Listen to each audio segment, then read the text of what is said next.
Bonjour à tous. Alors c'est avec plaisir qu'on est réunis aujourd'hui pour parler de finance éthique. Alors il y aurait plein de sujets à aborder en fait au sujet de la finance éthique. On pourrait parler de politique d'achat responsable, de mesures d'impact sociétal. On pourrait évoquer beaucoup de points, mais on a choisi de se concentrer sur les fonds solidaires aujourd'hui. Donc l'argent, c'est une énergie qui circule quand on la dépense, mais aussi quand on la place. Parce que quand on la place, elle continue de circuler, effectivement. Et en plus de ça, aujourd'hui, on peut dire qu'on vit une situation particulière avec le Covid. Et ça invite plus que jamais les organisations à repenser leur fonctionnement. Ceci est un signe majeur qui montre qu'une entreprise est interdépendante de son écosystème et que si notre système économique est peu résilient, forcément une entreprise peut vite être mise en fragilité. Donc la transition, elle est toute trouvée pour parler de fonds solidaires. On a aujourd'hui la chance d'être accompagné par quatre intervenants de qualité. Je vais tout de suite leur laisser la parole pour qu'ils puissent se présenter brièvement. Et dans un second temps, ils se présenteront de manière plus détaillée et pourront évoquer tout ce qui touche justement aux fonds solidaires. Alors, juste une petite consigne de départ, forcément pour les visios à distance. J'invite tous les participants à bien couper leur micro quand ils ne parlent pas pour éviter en fait toutes les questions d'écho. Voilà. Je propose de faire un premier tour de table et de donner la parole aux intervenants pour que vous puissiez vous présenter brièvement. Bonjour, merci beaucoup. Noam Léandri, je suis le secrétaire général de l'ADEME.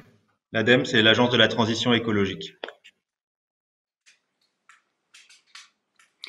Bonjour à tous, Fabien Léonard, je travaille chez Mirova, je suis gérant de fonds solidaires dont on va ouvrir le capot avec Xavier et Bernadette qui vont se présenter.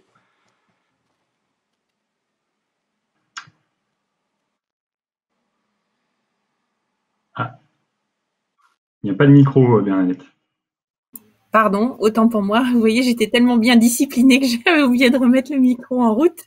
Je suis Bernadette Paul-Cornu et je co-dirige le groupe associatif Famille Solidaire. Et donc Xavier Rouault, je suis responsable des partenariats bancaires et épargne solidaire à France Active. Et j'aurai le plaisir de vous présenter ce mouvement associatif aux côtés effectivement de Fabien Léonard et de Bernadette Paul-Cornu. À tout de suite.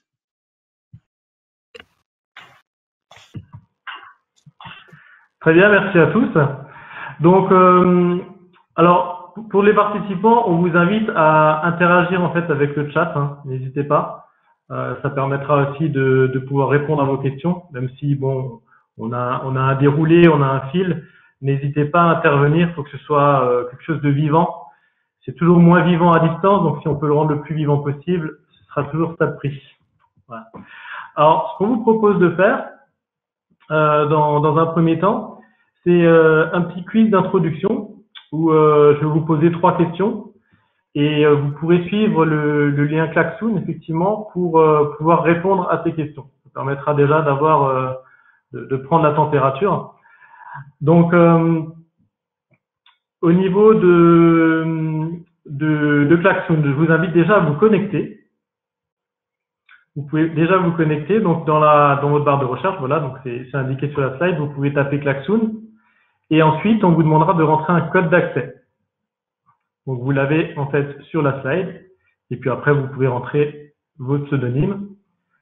Vous pouvez vous laisser guider et après je vous invite, une fois que vous êtes connecté à Klaxoon, à nous faire un petit message sur le chat pour dire c'est bon, on y est. Ça permettra déjà d'avoir un retour sur le nombre de personnes présentes. Donc, je vous laisse un petit peu de temps et puis on pourra faire les questions.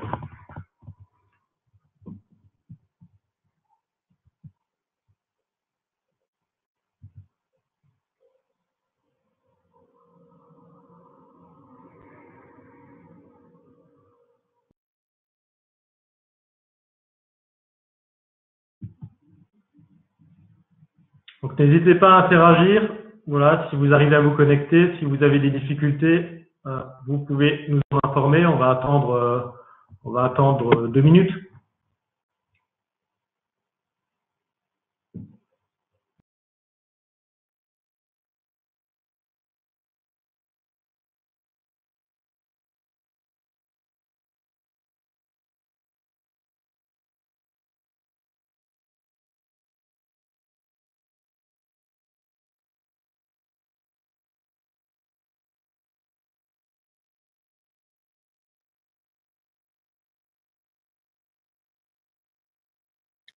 Je crois que je me suis connecté avec Klaxoon et j'ai l'impression qu'il y a un petit problème.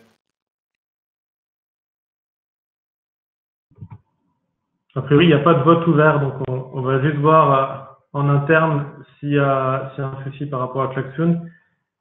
Sinon, du côté des participants, n'hésitez pas à intervenir aussi.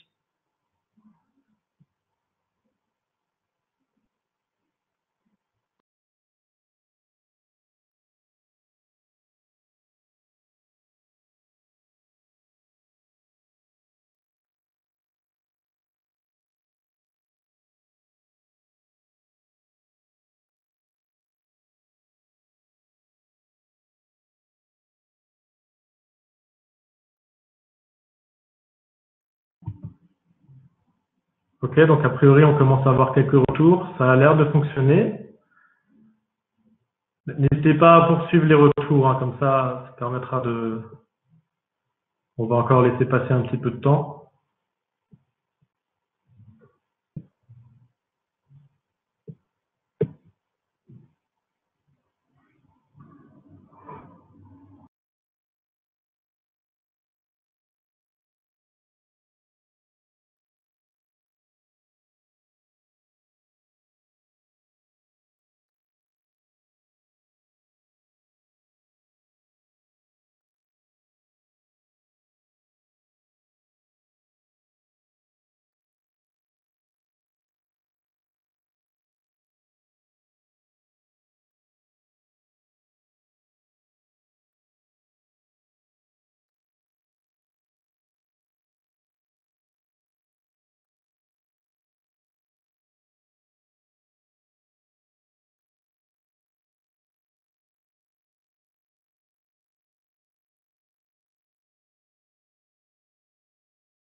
On va bientôt pouvoir démarrer avec les trois questions. N'hésitez pas à intervenir, à utiliser le chat pour faire savoir vos difficultés de connexion ou tout simplement nous confirmer que vous avez réussi à vous connecter.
Ça y Ok, est, c'est parti. l'activité s'affiche.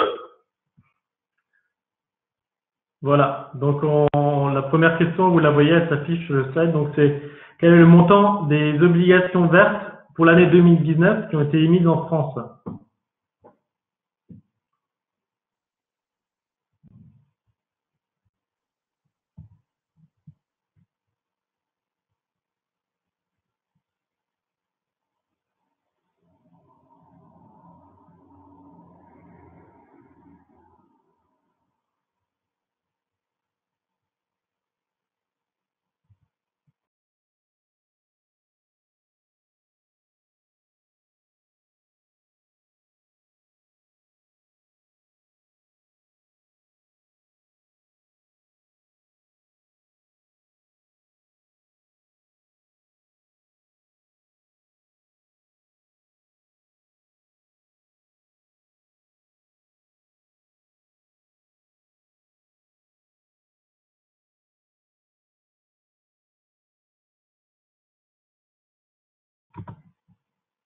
Voilà, donc on a une majorité à 171, on a du 889 ou du 30 milliards, et donc la réponse c'est bien 30 milliards d'euros pour l'année 2019. Voilà, donc quasiment la moitié qui a répondu 40 milliards, 30 milliards. Donc deuxième question, quel est le pourcentage qui représente les obligations vertes dans l'encours mondial des obligations à fin 2018?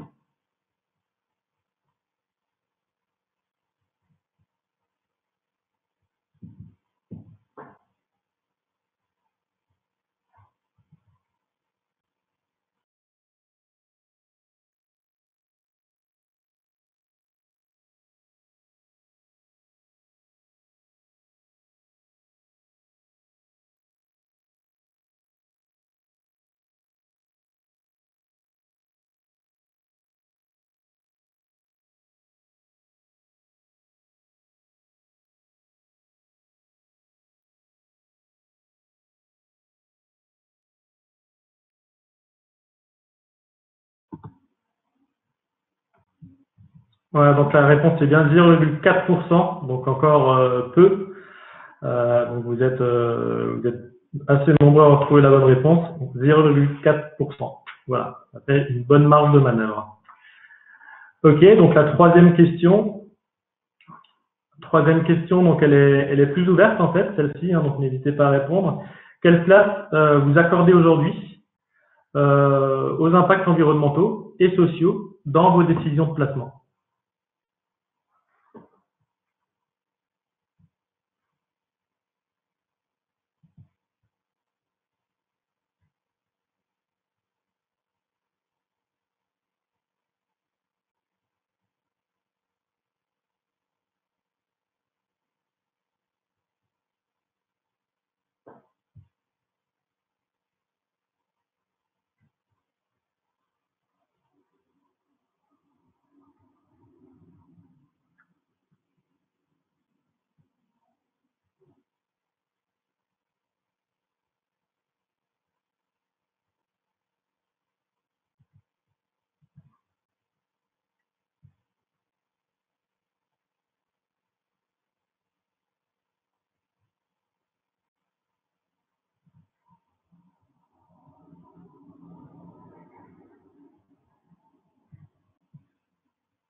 Donc plutôt, voilà, c'est assez équilibré, donc importante, voilà, dans l'ensemble, peu importante, voire même très importante.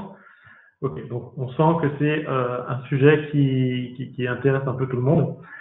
Ben, ça tombe bien parce qu'on va en parler de manière plus détaillée. Donc ce que je vous propose, c'est qu'on passe aux choses sérieuses et qu'on rentre dans le vif du sujet. Alors je propose à Noam Landry, donc secrétaire général de l'ADEME, d'introduire ce débat en fait. Donc la première question en fait, ce serait tout simplement de savoir on en est où finalement aujourd'hui, fin 2020, au niveau de la finance verte. Très bien. Merci beaucoup pour me donner la parole et me permettre d'introduire cette table ronde sur les questions de finance verte, finance durable, qui est aujourd'hui un outil très important, qui est peut-être pas suffisamment connu, en tout cas aujourd'hui, du grand public, mais qui est aujourd'hui primordial si on veut atteindre notre objectif de diminution des émissions de gaz à effet de serre et donc de limiter le réchauffement climatique. C'est un sujet assez ancien, hein, les questions de financer un développement propre, et ça a pris un nouveau relief dans le cadre de l'accord de Paris sur le climat, adopté pendant la COP 21 en fin 2015, puisque dès le premier article concret de cet accord, il est bien indiqué qu'un des objectifs, des trois objectifs, ça sera de rendre les flux financiers compatibles avec la limitation des émissions de gaz à effet de serre. C'est une nouveauté. Ça a été rarement pris en compte dans les discussions internationales sur le climat, et depuis 2015, c'est bien inscrit dans des textes internationaux. Donc ça montre toute l'importance qu'a pris ce sujet, parce qu'on sait aujourd'hui que les flux financiers qui atteignent des niveaux très importants et qui dépassent largement les montants des PIB, des produits intérieurs bruts de chaque pays, peuvent orienter des décisions d'investissement, orienter des choix d'entreprise. Et donc, ça nous permettra d'être ou non compatibles avec des objectifs internationaux. C'est pas le seul domaine d'activité, hein. Il n'y a pas que le climat. Ça vaut également pour la biodiversité, la nature, et donner un prix à la nature. Et ce que je veux illustrer avec cette première diapositive qui est à l'écran, c'est aussi l'importance pour les Français de ce choix d'épargne. Alors vous étiez nombreux et très majoritaires, mais c'est peut-être parce que le sujet aussi intéresse des personnes peut-être plus convaincues que d'autres aujourd'hui. Mais en tout cas, vous voyez que dans un sondage d'opinion du Forum pour l'investissement responsable qui a été réalisé il y a quelques mois, et c'est un chiffre qui est stable depuis de nombreuses années, hein, près de 2/3 des Français accordent de l'importance aux impacts environnementaux et sociaux de leurs décisions d'épargne. Donc c'est quelque chose quand même qui intéresse beaucoup les Français. Et malheureusement, ce qu'on constate, c'est qu'il y a peu d'établissements de crédit aujourd'hui qui proposent des investissements qui soient compatibles avec ces choix, ces préférences des épargnants. Mais on va pouvoir y revenir un peu plus tard. Ce que je veux vous montrer aussi dans la deuxième diapositive que j'ai préparée, c'est que la finance verte a beaucoup progressé ces dernières années. On le voit notamment à travers la hausse des émissions d'obligations vertes, hein. C'était une des questions que vous aviez lors de le quiz là du Klaxoon. Au niveau mondial, il y a une progression très importante. Je crois que la deuxième diapositive c'est pas encore affiché, mais ça ne saurait tarder.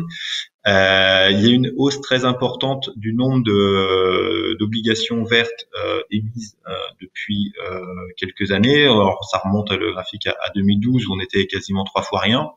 Et sur 2020, on estime qu'il y aura presque 350 milliards de dollars d'obligations vertes émises. Alors ça représente que 2% des obligations émises sur une année. Et sur le stock d'obligations émises depuis la nuit des temps, ça fait que il y a toujours 0,4%. C'était aussi une des questions du quiz. Mais on voit quand même qu'il y a un fort appétit à la fois des investisseurs pour investir dans des supports qui soient compatibles avec avec une trajectoire carbone qui permette à la planète d'être sauvée, hein, d'une certaine manière. Et en même temps, les entreprises émettent aussi également de plus en plus de ces obligations parce qu'elles veulent démontrer qu'elles sont compatibles avec une trajectoire de réchauffement climatique soutenable. Et donc c'est un échange gagnant-gagnant, c'est-à-dire qu'à la fois les entreprises ont accès à plus d'investisseurs, on montre aussi qu'elles seront plus résilientes que d'autres, et en même temps les investisseurs, eux, sont garantis que leurs investissements vont pas disparaître du jour au lendemain, parce que vous le savez, hein, c'est aujourd'hui un des risques systémiques qui est soulevé par les banques centrales du monde entier, c'est une forme d'effondrement de certains secteurs d'activité très exposés au changement climatique ou aux énergies fossiles. Et donc, il n'est pas impossible que tous ceux qui ont investi dans des actions ou des obligations émises par des entreprises très exposées au changement climatique, pourraient perdre une grosse partie de leur argent. Mais c'est non seulement les particuliers, mais aussi les banques et autres à qui leur ont fait des prêts. Donc voilà, il y a aujourd'hui une prise de conscience très forte du secteur financier, du risque qu'il peut y avoir en matière s'il n'y a pas un changement vers de la finance verte qui progresse fortement, mais qui reste encore aujourd'hui très minimal.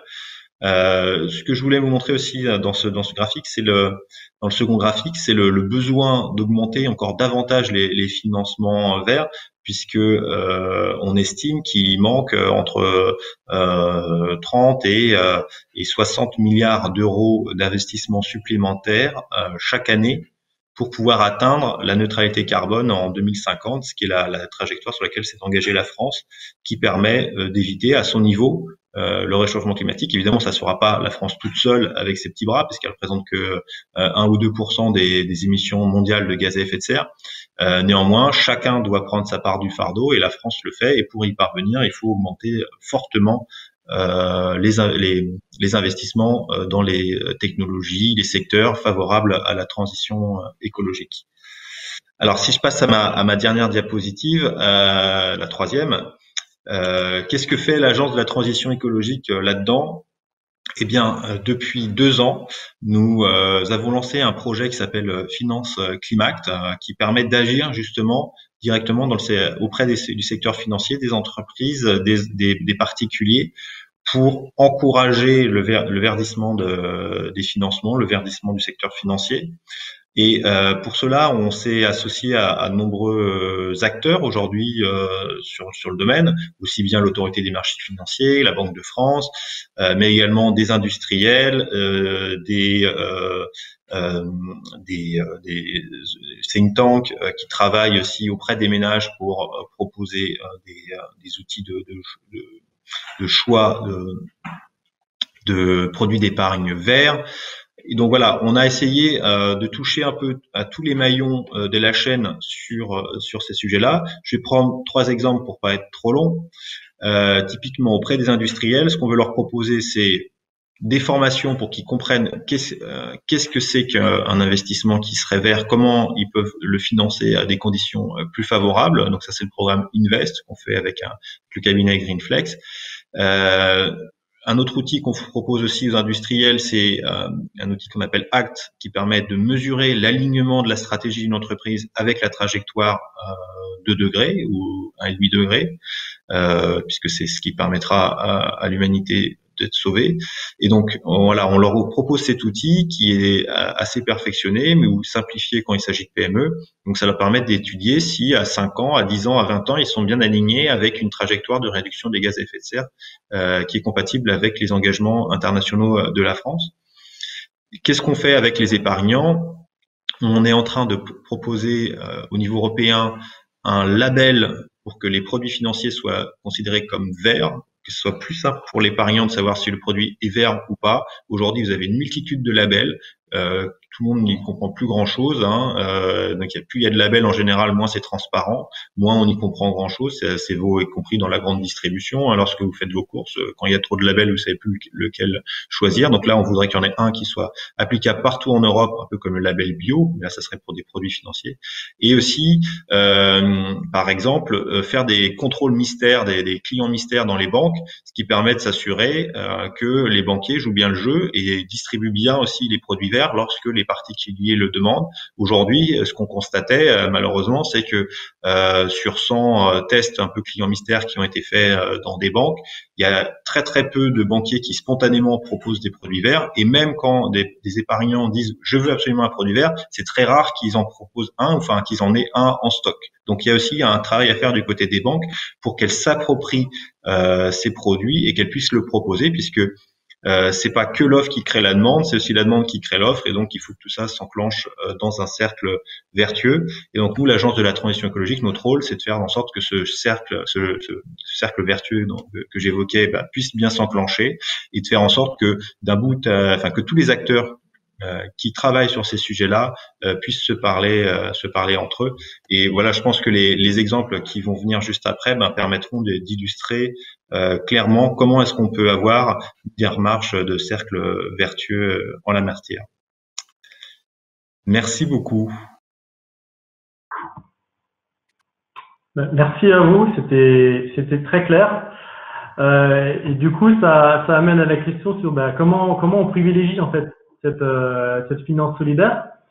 Du coup, ça va nous permettre de parler de l'exemple de Mirova. Donc, je laisse la parole au duo composé donc de Fabien Léonard et Xavier Rouault.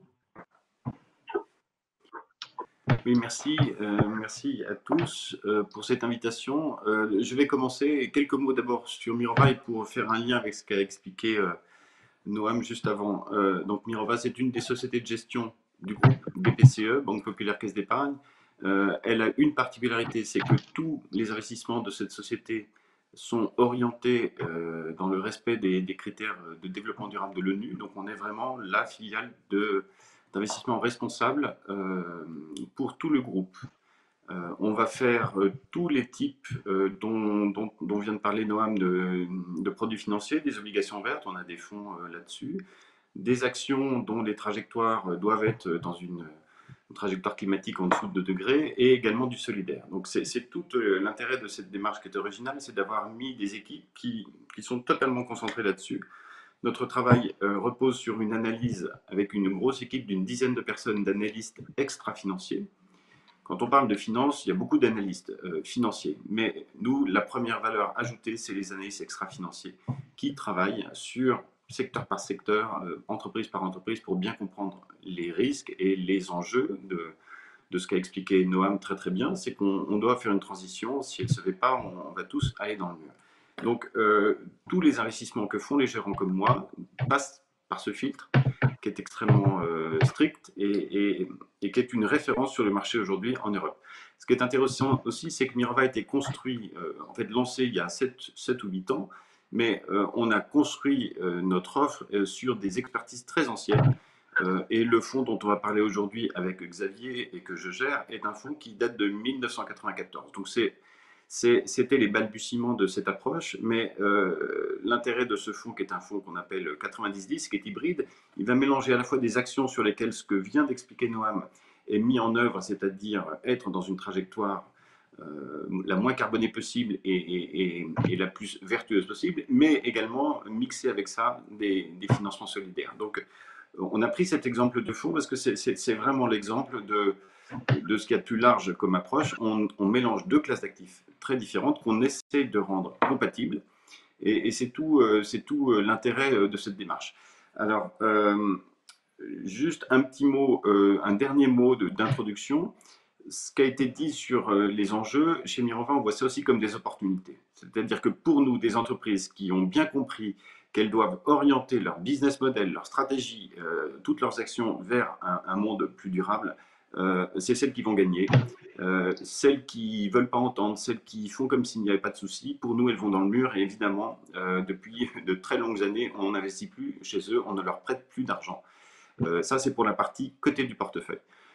Ce qui est peut-être plus intéressant pour faire un zoom, et c'est l'intérêt d'avoir Xavier et Bernadette avec moi aujourd'hui, c'est sur la partie solidaire. Elle est moins connue, mais en fait, ce fonds Insertion Emploi Dynamique a inventé en 1994 un système. C'est qu'un épargnant va mettre 100 € dans le fonds, 90 vont aller sur des actifs cotés.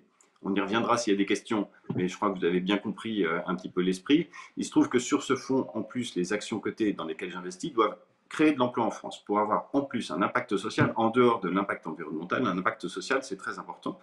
Et pourquoi ça? C'est pour être cohérent avec ce qu'on fait avec France Active. Ce qu'on fait avec France Active, c'est orienter une partie du fonds, donc de l'épargne qu'on collecte. Et aujourd'hui, on parle d'un fonds qui fait 850 millions d'euros. C'est de très loin le plus gros de ce type. On va l'orienter vers un type de finance très différent qui existe là aussi depuis très longtemps, et Xavier va l'expliquer.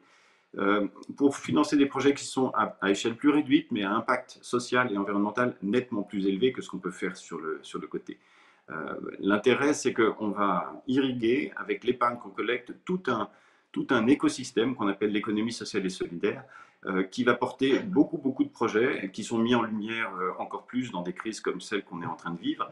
Et moi, mon rôle en tant que gérant, c'est vraiment d'aller chercher de l'épargne, de collecter, de gérer la partie 90.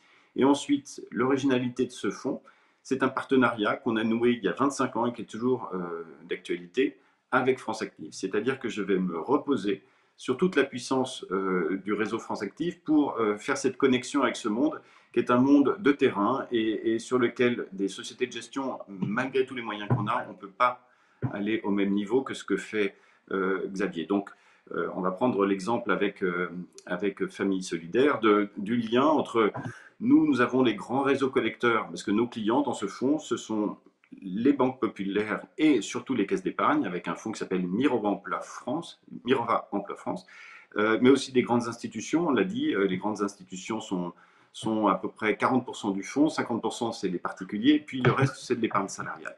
Donc nous on collecte et ensuite ça redescend, et on va faire un zoom maintenant avec Xavier qui va expliquer comment on travaille ensemble et comment on en arrive finalement à un exemple concret de financement pour que l'argent qui a été épargné dans notre fonds ait une vraie utilité sociale et ou environnementale quand c'est le cas.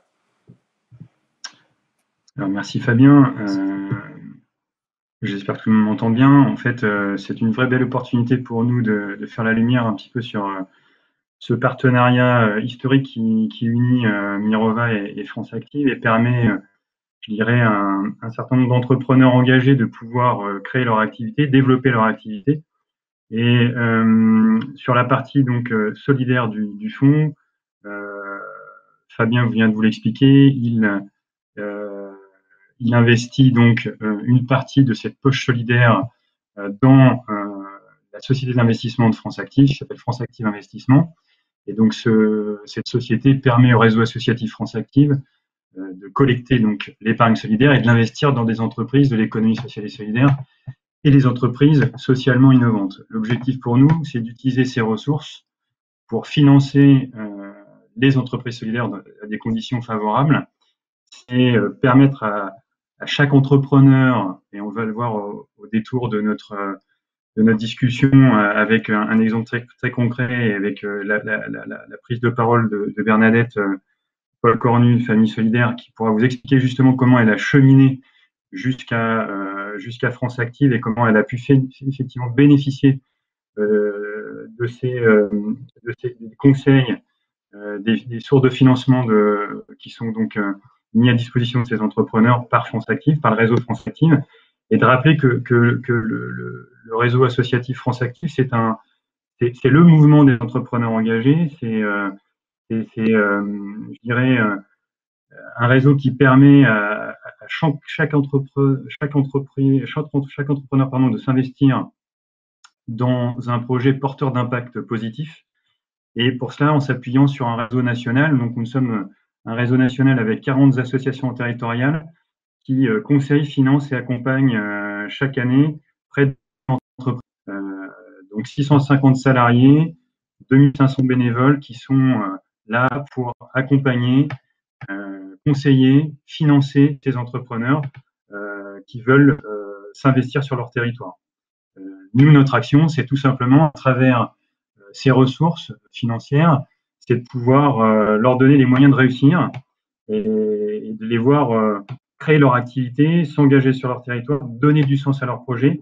C'est évidemment notre objectif, c'est de les accompagner à nous aider finalement à transformer la société, et ce, à tout moment de vie de l'entreprise, de l'émergence au changement d'échelle. Donc là, c'est aussi une des forces du mouvement associatif France Active, c'est qu'en s'appuyant sur nos 3 structures financières, on permet à ces entreprises de pouvoir avancer, de pouvoir créer leur activité, de pouvoir s'engager sur leur territoire.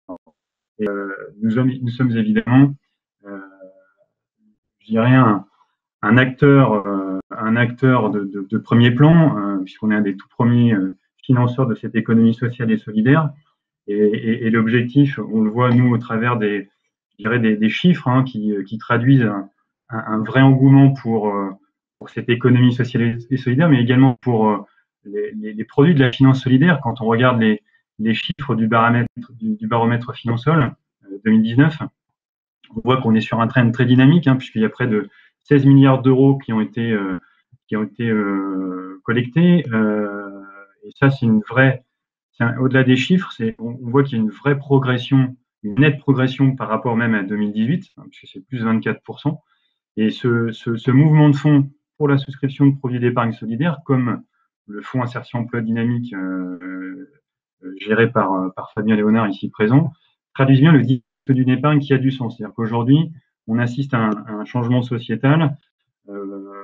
Par la souscription de produits d'épargne solidaire, on a des gens, des épargnants qui veulent savoir où est produit ce qu'ils achèteront, qui veulent que leur placement, les produits d'épargne viennent, je dirais, prendre une part importante à avoir des projets utiles, des projets responsables, et pour les plus exigeants, des projets solidaires se développer sur leur territoire. Et donc, France Active est là pour mobiliser ces ressources et puis pour les mettre à disposition de ces entrepreneurs engagés. Avec le véhicule de Mirova, Insertion Emploi Dynamique, on arrive à faire ça, on arrive à créer une chaîne solidaire qui permet d'un côté de donner une opportunité à des investisseurs, à des épargnants de mobiliser leur épargne, et de l'autre à des financeurs comme nous d'accompagner des projets à fort impact social et environnemental. Et ça s'est traduit notamment, ça se traduit par l'exemple qu'on va vous présenter juste après, familles solidaires. Donc, nous, l'objectif, c'est de continuer à mobiliser ces épargnants. On le voit au travers des mesures qui sont mises en œuvre par les pouvoirs publics avec la loi Pacte, qui va venir aussi renforcer tous ces dispositifs d'épargne qui sont mis à disposition des épargnants français. Je rappelle que la semaine dernière, c'est peut-être passé un peu inaperçu malheureusement avec les événements qu'on connaît tous, mais c'était la semaine de la finance solidaire. Et c'est une occasion pour nous, acteurs de la finance solidaire, de rappeler justement les chiffres que je vous ai présentés rapidement, mais surtout de mettre en avant que un certain nombre d'entrepreneurs s'engagent sur leur territoire et veulent participer à transformer la société. Et on a un nouvel outil qui vient de voir le jour, au-delà des véhicules financiers du type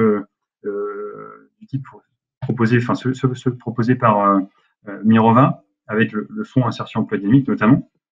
Vous avez, je dirais, il y a eu le lancement tout dernièrement du livret développement durable et solidaire qui va permettre à 25 millions d'épargnants solidaires, détenteurs d'un LDS, d'orienter leur placement vers des entreprises de l'économie sociale et solidaire. Ça, c'est la première fois qu'un projet d'épargne solidaire s'adresse au grand public. Et nous continuerons, aux côtés de Mirova, notamment sous une autre forme, de favoriser cette épargne solidaire qui participe durablement à transformer notre société. Donc, si on revient sur le schéma, on va dire, du fonds 90-10, vous avez compris que 90% des actions du véhicule est placé sur des actions cotées et 5 à 10% sont investis dans France Active via sa société d'investissement, France Active Investissement, et nous, cette ressource, on va pouvoir l'employer à disposition de ces entrepreneurs engagés. Donc voilà, un bel exemple de chaîne solidaire et qui permet d'aboutir à des projets très, très concrets, de s'ancrer dans une économie bien réelle. Et peut-être qu'on va pouvoir, à travers l'exemple de Bernadette, sauf si Fabien veut rajouter quelque chose, pouvoir vous exprimer et vous expliquer un petit peu comment elle a pu cheminer, comment elle a pu bénéficier de cette épargne solidaire finalement, et qui lui a permis donc de créer son activité. Oui, juste un mot, Xavier, c'est à l'écran, je ne sais pas si tu le vois, mais tous les financements auxquels on contribue sont tracés. Je pense que tu peux dire un mot sur la carte avant de passer la parole. Tu as raison, effectivement. Alors, vous avez la chance, si vous voulez découvrir comment votre épargne peut changer le monde, vous avez la possibilité d'aller sur le site internet de France Active ou sur le site de Mirova.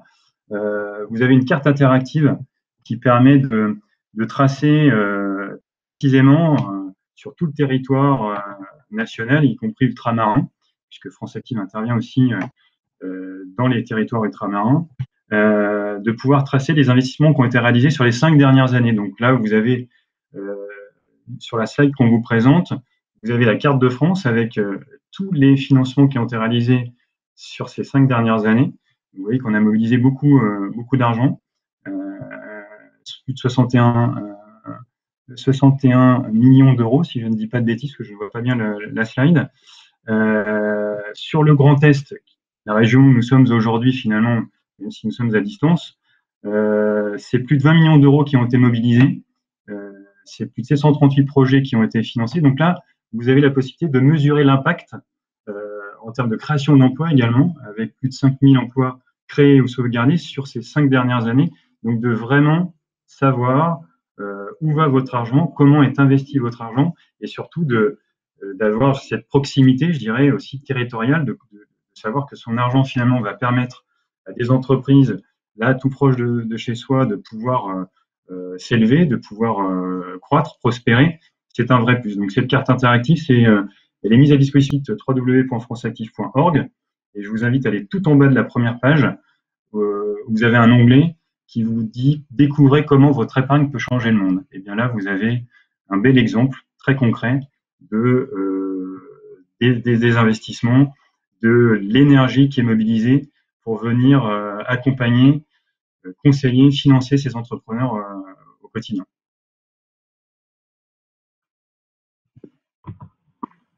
Non, merci beaucoup à vous deux. Alors, juste pour tous les participants, n'hésitez pas à interagir déjà maintenant. En fait, on aura à la fin de cet atelier un moment d'échange entre vous, les intervenants. Vous pourrez poser vos questions, mais n'hésitez pas à les poser dès maintenant, voilà, parce que des fois on a des questions à chaud et c'est bien de pouvoir y répondre à chaud. Alors, avant de donner la parole à Bernadette Paul-Cornu pour Famille Solidaire, il y avait juste quelques questions en fait. Déjà pour vous, Fabien, Xavier, est-ce qu'il y a des produits financiers solidaires qui permettent de répondre aux besoins des indemnités de fin de carrière? Est-ce qu'il y a vraiment des produits spécifiques? J'ai pas entendu, excusez-moi, la fin de votre phrase, Steve. C'était de savoir s'il y avait des produits financiers solidaires spécifiques qui répondaient aux besoins des indemnités de fin de carrière. Alors, je vais essayer de répondre. Je suis pas du tout certain, c'est pas du tout ma spécialité, mais jusqu'alors je pense que c'était compliqué. La loi Pacte va un peu décloisonner ce qu'on peut faire dans les produits d'assurance vie, d'épargne salariale, de PER, dont de plans d'épargne retraite collective, donc aussi de tous ces systèmes de préparation de la retraite. J'espère que c'est possible. Je ne suis pas certain que ce soit possible aujourd'hui, ou en tous les cas, je pense qu'on pourra vous répondre. Nous, on a des juristes, évidemment, qui pourraient vous répondre. Moi, je sais que mon fonds porte beaucoup de gens en assurance vie, des grands instituts, par exemple l'Agir Carco, mais là, ce n'est pas un produit d'IFC, ou de l'épargne salariale, et arrive l'épargne retraite. Jusqu'alors, ce n'était pas le cas. Peut-être que si ce n'est pas encore le cas, ça va se faire bientôt, j'espère, en tous les cas. Alors, c'est prévu avec la loi Pacte 2, je viens un petit peu en complément. La loi Pacte va donc ouvrir de nouvelles perspectives pour l'épargne solidaire. L'assurance vie multisupport, comme pour toutes les formes d'épargne retraite entreprise, vont devoir proposer des unités de compte solidaires dès 2022 à chaque épargnant. Donc voilà, les choses sont en train de se dessiner. Bientôt arriver sur 2021. En tous les cas, des signaux très encourageants qui vont permettre là encore à l'épargne solidaire de continuer à se développer et à répondre, on va dire, aux objectifs des épargnants français, de plus en plus mobilisés. Et on le voit à travers de l'épargne salariale notamment, puisque c'est 62% de l'épargne solidaire est portée par l'épargne salariale aujourd'hui. D'accord. Et donc, bon, on sent par exemple dans la région là, qu'il y a des conseillers patrimoine qui commencent eux-mêmes à réfléchir à comment ils peuvent aiguiller leurs clients vers des produits plus éthiques. Et concrètement, si vous deviez expliquer assez rapidement à un particulier comment il doit faire pour investir facilement en finance solidaire, quelle serait la démarche la plus facile en fait à intégrer?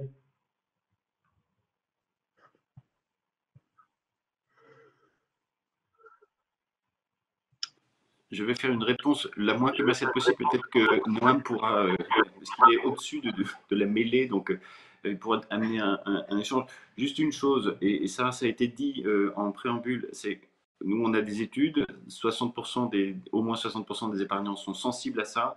5% se voient proposer des produits. Ça a été dit tout à l'heure, mais c'est hallucinant l'écart entre la volonté ou l'envie et ce que les réseaux mettent vraiment en rayon, alors que ces produits existent depuis très longtemps. Donc là, il y a un gros travail à faire dans les réseaux. Donc chez nous, c'est clairement la Caisse d'épargne qui est leader de ça. Ils ont fait un énorme effort parce qu'ils se sont rendus compte que proposer ces produits qui vont bien au-delà de recherche de la performance financière, ça marche très bien et il n'y a aucun risque à le proposer puisque au contraire, les gens l'attendent. Donc ça, c'est une chose. Pour bien s'informer, on a parlé des labels. Je suis d'accord qu'il y a une limite aux labels. Moi, mon fonds a 4 labels, c'est un record du monde, c'est presque trop, mais il n'empêche que les labels ont un intérêt. C'est que le label ISR, pour la partie obligation ou action, il est porté par l'État français. Vous pouvez aller sur des pages pour vous informer sur ce que ça implique pour les sociétés de gestion comme les nôtres. Tous nos fonds sont labellisés, évidemment. Nous, on considère que le label est un minimum. Ce n'est pas du tout assez exigeant, mais il n'empêche que ça donne une bonne idée neutre de ce qu'on doit respecter. Même chose sur la partie solidaire, c'est Finansol, on en a parlé, qui est le grand organisme de labellisation qui contrôle que ce qu'on vous explique est réel et qu'on n'est pas dans du social washing ou du greenwashing. C'est très bien fait, Finansol, c'est une organisation publique là encore, donc c'est vraiment des organismes de confiance. Après, évidemment, il faut se jeter dans le grand bain de la concurrence, aller comparer les approches de chacun. On est dans la science molle, c'est-à-dire qu'il y a des labels, mais ensuite chacun voit l'ISR comme il le veut, chacun voit le solidaire, c'est un peu plus normé, mais quand même un petit peu comme il le veut. Donc là, ce qui peut être important, c'est évidemment d'être... il faut être en ligne avec l'esprit de ce qu'on vous propose, si tant est qu'on vous le propose, mais il faut l'imposer parce que vous pouvez imposer à votre conseiller d'aller chercher, même si vous êtes dans un réseau qui n'est pas la Caisse d'épargne de la Banque Populaire, vous pouvez souscrire dans nos fonds. Il n'y a aucune interdiction, c'est évidemment fausser la concurrence si on vous répond ça.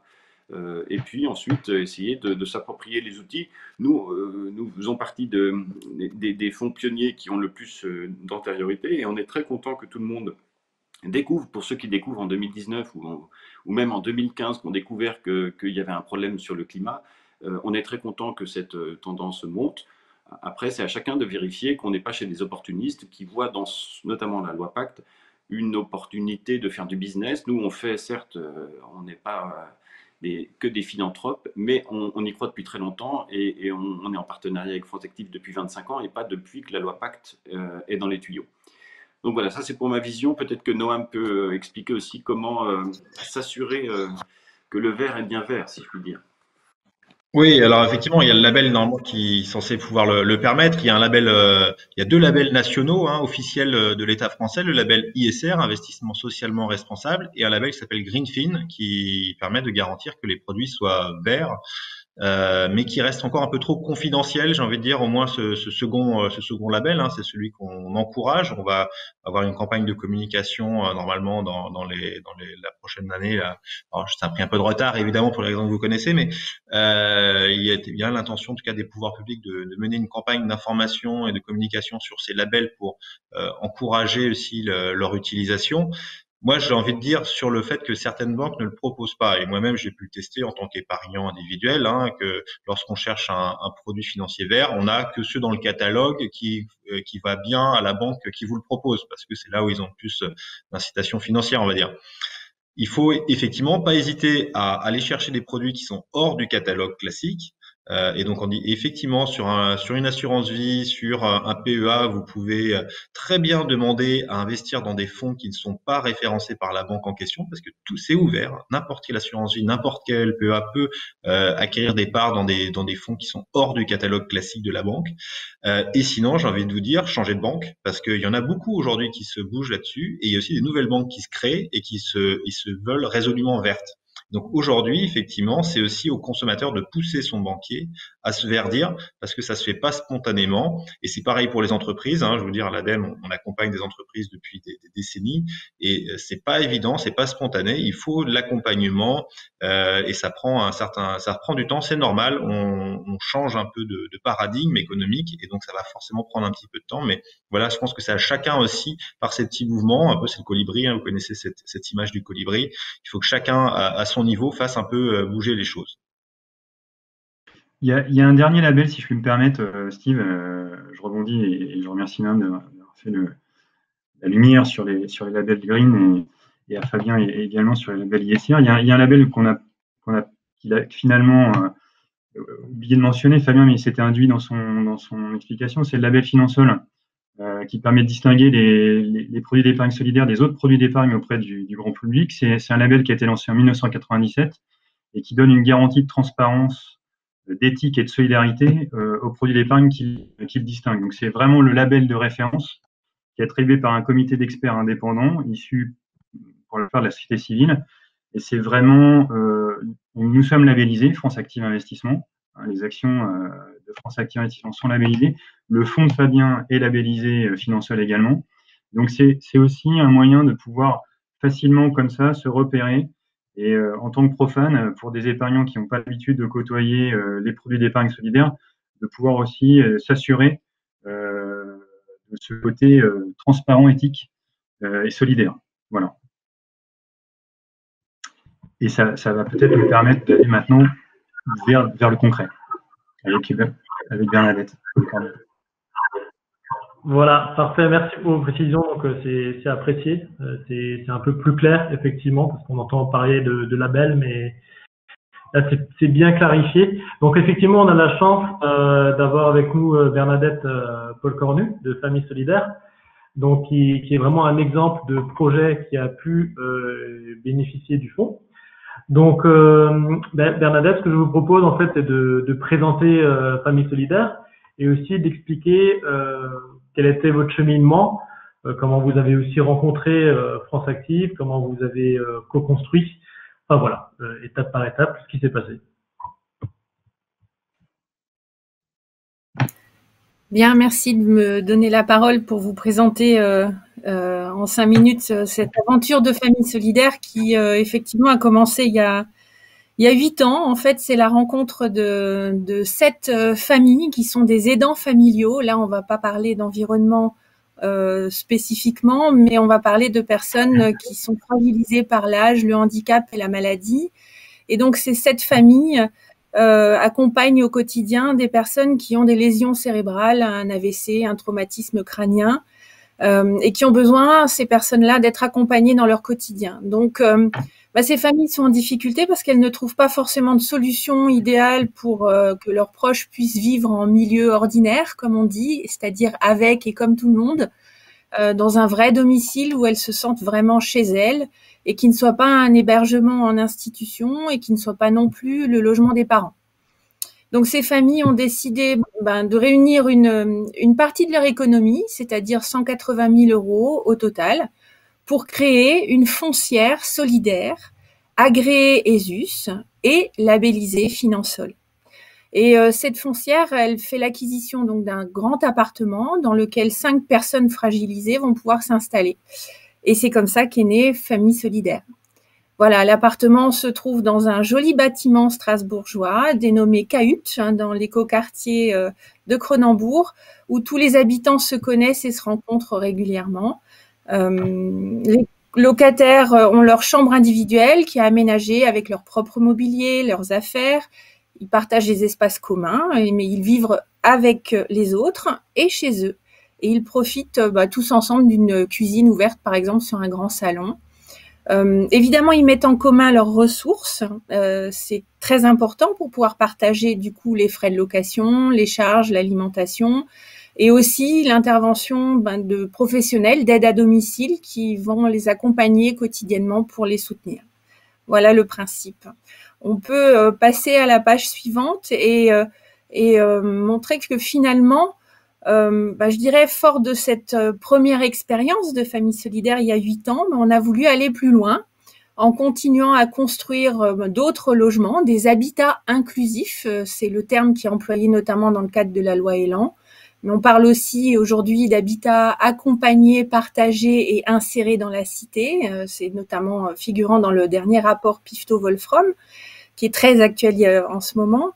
Ces loyers de ces locataires sont réinvestis dans notre foncière, évidemment. Donc, c'est une technique qui est plutôt vertueuse et puis qui permet d'essaimer sur les territoires. Alors, voilà, le principe est toujours le même. Famille Solidaire fait appel à de l'emprunt, soit en PLS ou en prêt classique, demande des subventions d'investissement pour ces logements, parce que je le rappelle, ces logements sont entièrement adaptés pour ces personnes fragilisées, aussi bien sur le plan domotique que sur l'ergonomie des espaces. Ce sont des logements qui sont dits éco-responsables parce qu'ils contribuent aussi et beaucoup à l'économie locale, puisque la grande majorité des intervenants et des artisans qui construisent ces logements sont sur le territoire, avec des bâtiments qui sont conçus pour pouvoir pallier à une grande consommation énergétique. Donc, c'est vraiment des appartements qui sont économes. Voilà.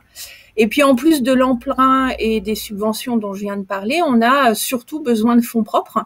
Je rappelle qu'on a démarré avec 180 000 € en poche il y a 8 ans. Et depuis, évidemment, de nombreux épargnants solidaires nous ont fait confiance. Et ils ont fait qu'aujourd'hui, Famille Solidaire réunit 185 actionnaires. Et puis, par l'effet de levier, donc grâce au fonds 90-10, entre autres donc de France Active, Mirova et Kofi, Aujourd'hui, la foncière a atteint 2,5 millions de capital social. Et puis, elle continue évidemment à faire accélérer le processus vertueux. Voilà. Le bilan, on peut éventuellement le regarder sur la page d'après. Bon, même si il est provisoire, mais il permet en tout cas de dire que à ce stade, la mobilisation de l'épargne solidaire, elle est indispensable. Que les personnes qui investissent chez nous ont compris l'utilité de nos actions parce qu'ils ont incarné effectivement les logements, ils les imaginent, ils comprennent aussi tout l'intérêt de notre action. On peut dire que la levée de fonds auprès des sociétés de gestion permet d'accélérer les choses considérablement et que du coup, Famille Solidaire répond à un besoin qui est vraiment exponentiel au regard de l'évolution démographique dans notre pays, tout simplement, mais aussi au regard, par exemple, de l'effet Covid. Aujourd'hui, plus que jamais, on prend conscience aussi, les citoyens prennent conscience, les politiques publiques prennent conscience de la nécessité de développer des dispositifs logements qui soient à taille humaine et qui soient proches des personnes. Voilà, donc aujourd'hui, Famille Solidaire comptabilise 7 projets d'habitat inclusif qui sont soit réalisés, soit en cours de construction. On a une grande mobilisation des territoires et des partenaires associatifs, des bénévoles, des collectivités, des élus locaux et bien entendu des financeurs. Et c'est là que j'en arrive effectivement à la relation originelle avec France Active, qui a été un des premiers à croire en nous. Notamment donc Alsace Active sur son territoire et qui nous a soutenus depuis le début grâce à au départ un dispositif local d'accompagnement pour nous aider à développer la stratégie de notre entreprise puisqu'on commençait tout petit, donc il fallait également nous aider dans la structuration et dans le développement et le déploiement, l'essaimage, et puis progressivement une mobilisation autour des fonds 90-10 qui a permis effectivement de faire ce levier. Donc pour nous, la mobilisation de la finance solidaire, ça nous a permis de devenir un des leaders d'habitat inclusif en France. Et puis, notre grande fierté, je dirais, c'est qu'à notre tour, on accompagne aussi des porteurs de projets partout en France qui ont envie de monter leur propre projet d'habitat inclusif et qu'on va venir aider et soutenir en compétences et en structure pour pouvoir les aider vraiment à concrétiser leur joli projet. Voilà ce que je peux vous dire de cette belle aventure. Je peux vous dire aussi que si vous voulez en savoir plus sur comment investir, notamment chez Famille Solidaire, vous pouvez aller consulter notre site internet. Voilà, je pense que je l'ai pas forcément mis sur la slide, mais il suffit de taper famille-solidaire.com. Voilà, et puis vous y êtes. C'est tout ce que je peux éventuellement dire en attendant d'avoir des questions. Merci beaucoup, Bernadette. Alors, on n'a pas eu une question, mais une intervention donc on est 25 personnes connectées là, actuellement à la table ronde. Donc, il y a une personne qui vous remercie d'avoir partagé l'initiative Famille Solidaire et qui trouve ça magnifique. Et on est d'accord avec cette personne. Donc, alors, Bernadette, une simple question.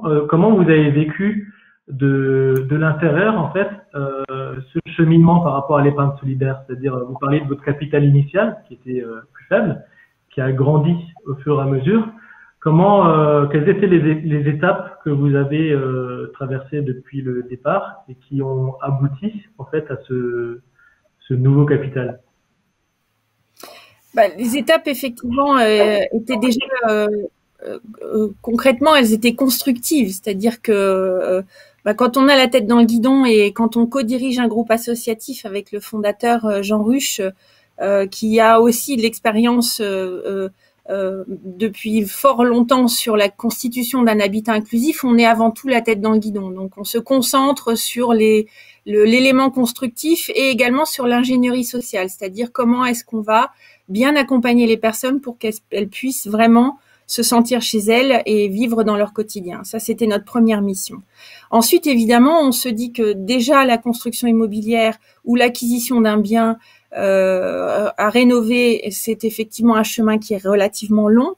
Et si on veut pouvoir accélérer le mouvement pour répondre à des besoins qui sont vraiment croissants, il faut effectivement faire appel de plus en plus à l'ISR. Donc, pour nous, la première prise de contact sur le territoire, c'était déjà une reconnaissance de notre action sociale, et ensuite de pouvoir échelonner progressivement et cheminer vers le national avec une prise de conscience de la nécessité de suivre, je dirais, toutes les personnes physiques qui avaient déjà commencé à investir chez Famille Solidaire, et faire aussi, à travers des tours de table de levée de fonds, ce levier qui était nécessaire pour que ensuite on puisse continuer à accélérer le mouvement et poursuivre nos opérations immobilières. Voilà, donc ça a été un peu plus lent. En fait, la love money, c'est-à-dire vraiment le côté extrêmement solidaire des citoyens épargnants, ça a été le premier mouvement qui a renforcé Famille Solidaire. Mais aujourd'hui, effectivement, on justifie également qu'à travers les mouvements des petits épargnants, on peut également lever des fonds auprès des grandes sociétés de gestion qui nous font confiance et qui aujourd'hui se mettent ensemble, se mobilisent pour pouvoir continuer à nous soutenir. Merci beaucoup. Donc, il y a une première question pour vous. Donc, c'est bien. N'hésitez pas, en tant que participant, à interagir, à poser vos questions. La question, c'est par rapport au projet Famille Solidaire. Est-ce qu'il existe aussi dans d'autres régions en France ce même type de projet? Oui, l'habitat inclusif aujourd'hui se développe maintenant que la case institutionnelle existe et que le déploiement se veut plus massif. On mobilise aussi toutes nos forces pour pouvoir continuer à les déployer partout en France. Donc c'est un dispositif qui existe déjà depuis de nombreuses années, mais qui était assez confidentiel et qui aujourd'hui est amené à se développer. Famille Solidaire développe des projets d'habitat inclusif partout en France, et on fait également de l'accompagnement pour des tiers, comme je le disais, qui ont envie de monter leur projet, aussi bien pour des personnes âgées, des personnes en situation de handicap ou des personnes malades. Ce qui est important, c'est que et c'est aussi une des difficultés qu'on a eues au départ, et notamment par les sociétés de gestion qui nous ont dit mais enfin il faut modéliser. On n'a pas voulu, je dirais, céder à cette tentation qui aurait consisté à concevoir des habitats qui ont toujours le même modèle. Nous répondons à un besoin du territoire systématiquement, et nous répondons à des besoins des personnes. Chaque habitat est différent, et c'est une construction qui se veut sur mesure, mais qui nécessite effectivement aussi la compréhension de tous nos investisseurs, qu'on est capable de faire du sur-mesure tout en ayant structuré une entreprise, modélisé un process, et qu'on tient la route. C'est pas parce qu'on fait de la dentelle qu'on n'y arrive pas. Voilà.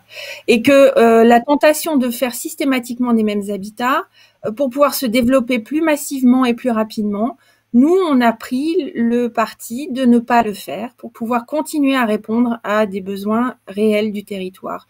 Et France Active et Mirova nous ont soutenus sur cette façon de penser, et aujourd'hui, c'est ce qui fait notre force, et c'est aussi ce qui fait notre distinction par rapport à d'autres. Voilà. Voilà. Si je peux rebondir sur ces oui. Merci. Je voulais rebondir un peu sur cette expérience qui me semble très intéressante. Et ce que je constate, c'est que souvent, on a besoin de trouver des financeurs, et que c'est pas évident de trouver des financeurs privés facilement. Alors, c'est pour ça que à l'Agence de la transition écologique, nous avons lancé des contrats à impact environnementaux et sociaux aussi. Donc, l'idée, c'est de faire en sorte que des investisseurs privés financent des projets qui ont un impact social et environnemental positif sur un territoire. Donc, par exemple, ça pourrait être sur le Grand Est, exemple au hasard. En contrepartie de quoi, l'Agence de la transition écologique, derrière, l'ADEME, remboursera aux investisseurs au prorata de l'atteinte des objectifs annoncés. C'est-à-dire que le financeur prend un risque, ce qu'il fait d'ailleurs lorsqu'il investit dans un projet de ce type, mais à la fin, quand même, il est rémunéré par les pouvoirs publics et au prorata de l'atteinte des objectifs environnementaux et sociaux qui étaient annoncés, ce qui permet pour un porteur de projet d'être garanti de son financement à 100% dès le départ. Donc, ça permet à l'économie sociale et solidaire de se développer sans prendre de risques sur le fait de ne plus pouvoir payer les salaires, etc. Et à l'inverse, ça permet aussi à la finance privée de s'intéresser à ce type de projet avec le soutien des pouvoirs publics à la fin, mais uniquement avec une rémunération variable, ce qui est aussi quand même un moteur important pour la finance. Aujourd'hui, il faut effectivement pouvoir garantir une forme de rémunération, mais on rémunère le risque, la prise de risque, et c'est ça aussi qui est intéressant.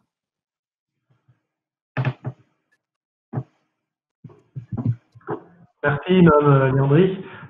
Justement, par rapport à ça, une question pour vous, Fabien et Xavier. Quels sont les critères en fait qui ont été retenus, du coup, pour sélectionner Famille Solidaire? C'est une question. Tout d'abord, alors moi je vais répondre avant Fabien peut-être, mais je laisserai Fabien compléter bien évidemment, et puis évidemment Bernadette en premier lieu. Mais la stratégie d'investissement de France Active Investissement, elle est ciblée et engagée, ça vous l'avez compris. Mais les projets, si on devait les répartir, se répartissent autour de 4 dimensions, à savoir l'utilité sociale. Donc là, on coche une première case avec le projet de Famille Solidaire, le développement de l'emploi. Donc on voit bien avec un impact également qui va toucher le développement territorial. Donc là, il y a 3 cases qui sont cochées par Famille Solidaire. Et puis il y en a un autre qui nous anime, et là qui va rejoindre un petit peu la politique développée par l'ADEME, c'est tout ce qui touche à la transition écologique et l'impact environnemental. Donc ça, c'est les 4 dimensions de notre action au quotidien. Et en tous les cas, ce qu'on s'efforce d'observer, c'est sur des projets, c'est l'utilité sociale qui doit toujours être là, au cœur du projet. C'est le partage aussi équitable de la valeur ajoutée entre les parties prenantes. Et puis, il y a aussi un troisième grand principe qui est des règles de gouvernance, donc une gouvernance participative et inclusive. Voilà. Donc ça, c'est, on va dire, les grandes orientations, les grands axes, on va dire, suivent l'ensemble du réseau associatif France Active. Et en tous les cas, sur le projet Famille Solidaire, on était sur un projet qui était innovant socialement, avec, je dirais, l'habitat inclusif, partagé et accompagné pour des personnes âgées ou handicapées. C'était évidemment quelque chose qui répond aussi à un marché, mais pour lequel on était évidemment très, très sensible. Et je pense que de toute façon, Famille Solidaire va pas s'arrêter là. Je sais qu'elle est en train de tisser, de rayonner un petit peu sur le territoire, mais il y a un fort potentiel de croissance. En tous les cas, on le voit au travers des populations qui sont fragilisées par l'âge et ou le handicap, et un contexte réglementaire aussi qui est favorable pour Famille Solidaire. Donc, et on va suivre évidemment, et on accompagnera, on l'espère, en tous les cas, le développement de Famille Solidaire. Et j'ai oublié de le souligner au travers de la présentation qu'on a faite avec Fabien, mais modestement, le réseau associatif, le mouvement associatif France Active, est un facilitateur en fait. Il est là pour faciliter les tours de table. On n'est pas les seuls autour de la table. Il y a des financeurs, des vrais financeurs, on va dire, mais même si on en est un, mais des banques. Donc tout un tas d'acteurs qui permettent à des projets innovants comme celui de Famille Solidaire de voir le jour. Et j'ai oublié de rajouter quelque chose, parce que l'idée c'était aussi quand même de valoriser le partenariat existant entre Mirova et France Active. Mirova, c'est le premier actionnaire privé de France Active Investissement, de la société d'investissement de France Active.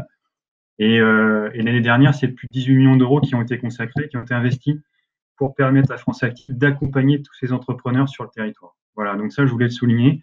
Et je remercie la confiance de Mirova et l'engagement aussi de Fabien, puisqu'il ne fait pas qu'investir avec une partie de sa poche dans France Active Investissement, il co-investit à nos côtés. Il faudra le rappeler au passage. Et voilà ce que je voulais rajouter. En tous les cas, je remercie tous les acteurs autour de cette table de participer à transformer durablement notre société.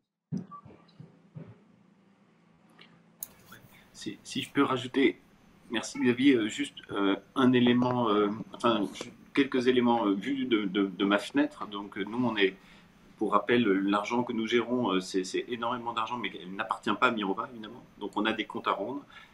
Ça peut paraître un petit peu trivial, mais même sur la partie solidaire, tous nos financements doivent être remboursés. L'argent doit circuler, comme ça a été dit en introduction très bien, circuler d'une bonne façon, saine, avec plein d'impact, mais on doit le rendre aux épargnants. Donc nous, notre grille d'analyse, elle est tout à fait comparable à celle de France Active, mais nous avons des actionnaires, des épargnants à qui on doit rendre des comptes. Donc on doit faire passer le projet de famille solidaire, comme tous les autres, dans un triptyque. Le modèle d'impact, ça a été très bien dit et très bien décrit par Bernadette. À quoi va servir les milliers d'euros ou centaines de milliers d'euros qu'on va mobiliser au capital de famille solidaire. Donc ça, je ne vais pas revenir dessus, mais si on ne comprend pas le modèle d'impact, s'il n'est pas mesurable ou au moins compréhensible par nous, mais aussi par ceux qui nous ont confié leur épargne, ben évidemment, on va buter dès le début. Donc ça, c'est très important. Ensuite, le modèle économique. Comme je viens de le dire, les financements, qu'ils soient en fonds propres ou en dette, doivent être, on doit avoir une porte de sortie puisque l'argent ne nous appartient pas. Donc il faut qu'il y ait un modèle économique qui peut être hybridé par de la ressource publique quelquefois, par des donations de fondations. Nous, on n'est pas une fondation, donc on a bien ce besoin de comprendre ce qu'on apporte, mais aussi comment tout ça va vivre dans le temps. Donc la pérennité des modèles, évidemment, est pour nous hyper importante. On préfère laisser passer des projets qui ne sont pas mûrs et les laisser le temps de se construire pour pouvoir être à leur côté longtemps, plutôt que de balancer dans tous les sens et de ramasser des cadavres au bout d'un moment très très vite. Donc ça peut paraître toujours un peu dur pour ceux qui viennent se frotter avec leur projet à cette approche, mais il faut la comprendre. Puisque si on fait ça depuis 25 ans, c'est parce qu'on n'est pas trop mauvais non plus, sinon on aurait sauté en vol bien avant. Et pareil pour France Active Investissement, dont les montants, nos montants de solidaires vraiment dédiés à ça, ça doit être 290 millions d'euros, c'est énorme, mais France Active, c'est pareil, il y a eu des variations d'encours très très fortes qui font que c'est des responsabilités importantes. Et la dernière chose est très importante dans notre triptyque, après l'impact et l'économique, c'est la gouvernance, évidemment. Donc là, c'est à deux niveaux, mais ça a été aussi dit par Xavier,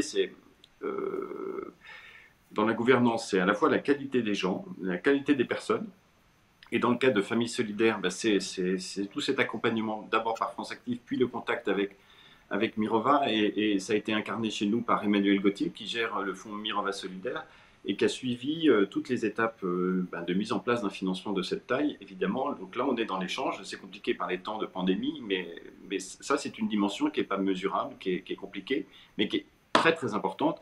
Et dans la gouvernance également, c'est le modèle de répartition de la valeur.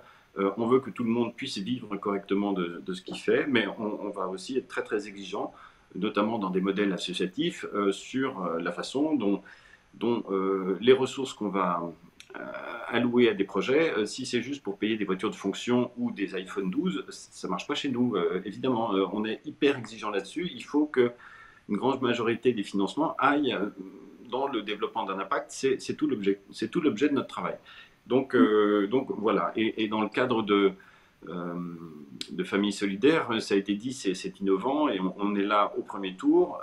Et si ça doit essaimer, si ça devient quelque chose de très important, on sera là au deuxième et au troisième tour. On est, comme on est les plus anciens, on est parmi les plus gros ou les premiers, toujours les plus gros de tous les pionniers de la finance solidaire en France. Donc on sera aux côtés de famille solidaire dans son développement futur. Je l'espère. Alors, merci Fabien. Bernadette,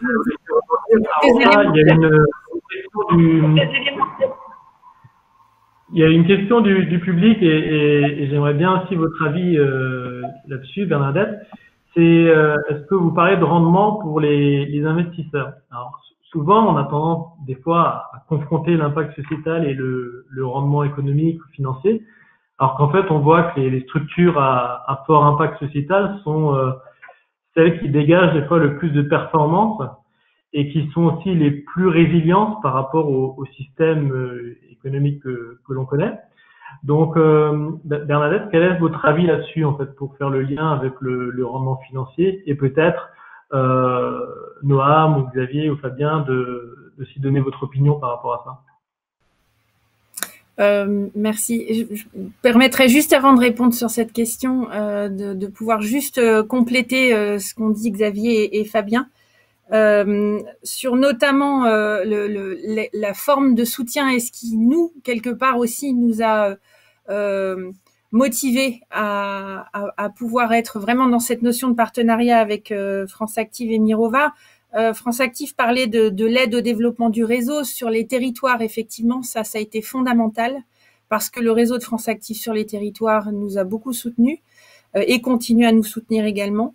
Cette mise en relation aussi, du coup, avec Mirova qui a permis vraiment de travailler sur des notions de partenariat. On a su que les premières levées de fonds n'étaient pas une opération one-shot et que l'idée, c'est de partir sur quelque chose qui est vertueux et qui s'inscrit dans la durée, mais qui était également accompagné d'une exigence que j'entends complètement, hein, Fabien, qui est effectivement de travailler sur le modèle économique. Et là-dessus, France Active nous a accompagnés pendant 2 ans pour justement nous aider à structurer, à adapter véritablement notre offre et aussi à agir sur les environnements en termes de coûts et de modélisation pour pouvoir pérenniser.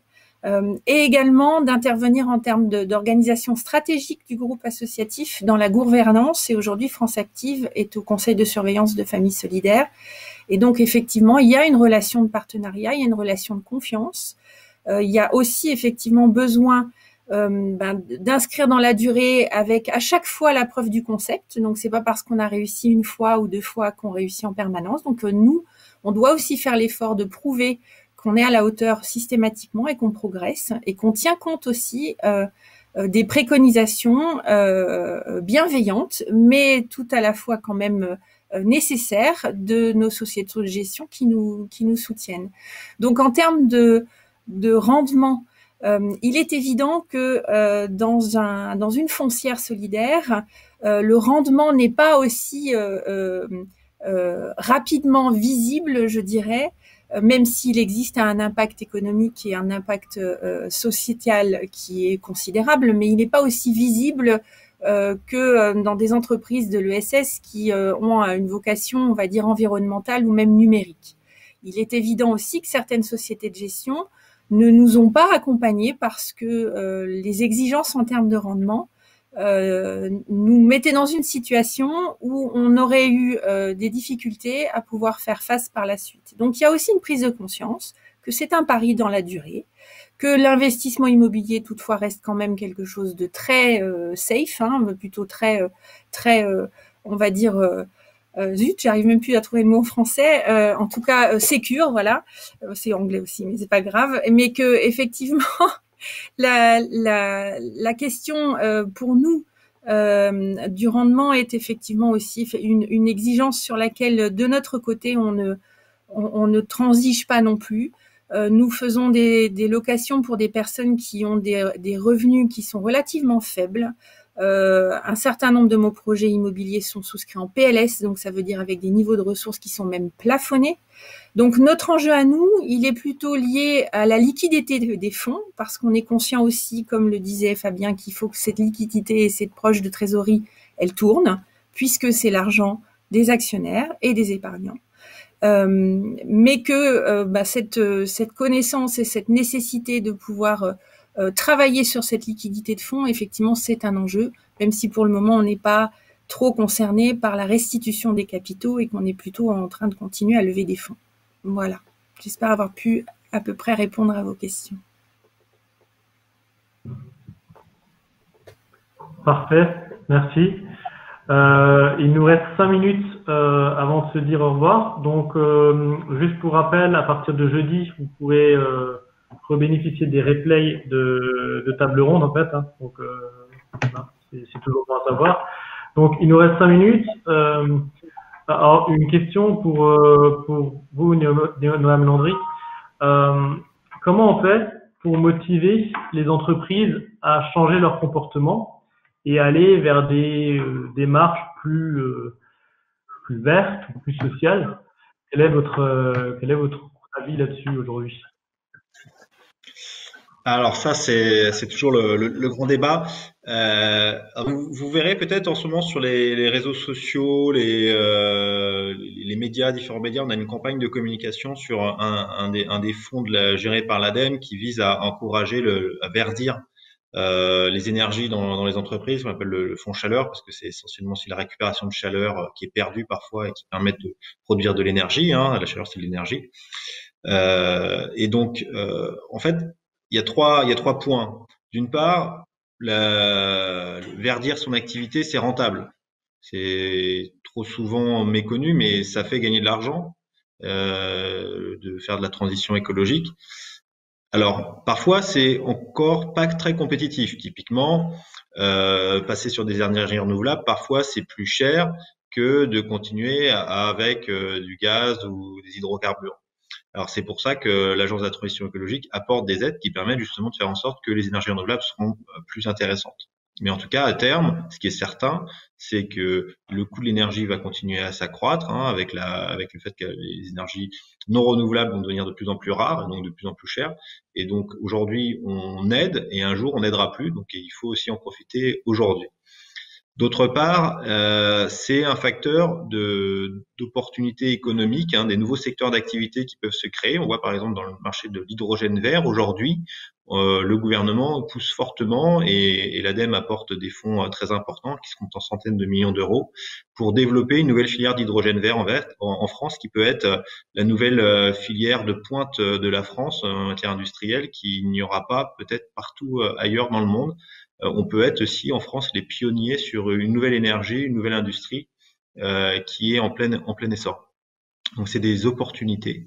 Et puis enfin, les investisseurs vont fortement pousser dorénavant les entreprises à aller vers du vert parce qu'ils veulent être sûrs de garantir aux épargnants dont ils gèrent l'épargne qu'il restera quelque chose dans 10 ans, dans 20 ans, dans 50 ans.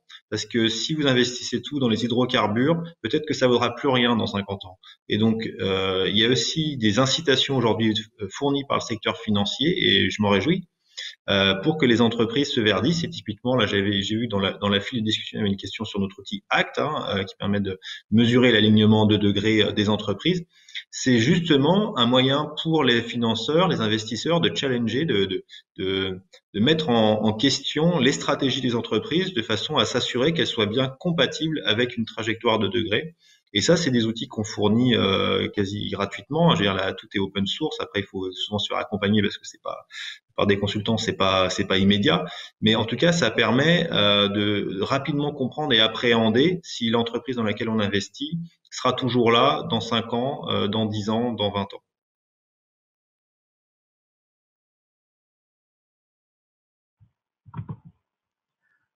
Merci beaucoup. Il nous reste 1 minute. Est-ce que l'un d'entre vous, l'une d'entre vous, donc, souhaite avoir le mot de la fin ou faire encore une précision? Moi, je vais juste rajouter quelque chose très rapidement. Ça peut être un slogan, mais plus que jamais, votre épargne est un moyen d'action. Je pense qu'aujourd'hui, j'ai eu je dirais le plaisir d'entendre Bernadette, qui est au bout de cette chaîne solidaire qu'on vous a présentée aujourd'hui tous ensemble, de l'épargne solidaire à l'entrepreneuriat engagé, on pourrait dire. Voilà. Donc, on avait un bel exemple, un beau plateau, et tous les mots, les superlatifs, les chiffres, c'est très bien, mais finalement, ce qui vient concrétiser sur le terrain, c'est ces entrepreneurs, finalement, qui vont nous permettre de participer à transformer cette société et d'aller encore plus loin. Et puis, vous parliez tout à l'heure, Steve, pardon. Vous parliez de duo. Alors là, on était un quatuor, mais si on devait parler de cette chaîne solidaire, il faut remercier les investisseurs, l'épargnant français, sans qui il ne se passerait pas grand-chose. Et donc, il faut continuer à l'encourager. Et je pense que c'est en faisant des opérations de promotion et de sensibilisation comme celle-ci, qu'on y arrivera. Donc, continuons, poursuivons nos efforts. Et comme je le dis, plus que jamais, votre épargne est un moyen d'action.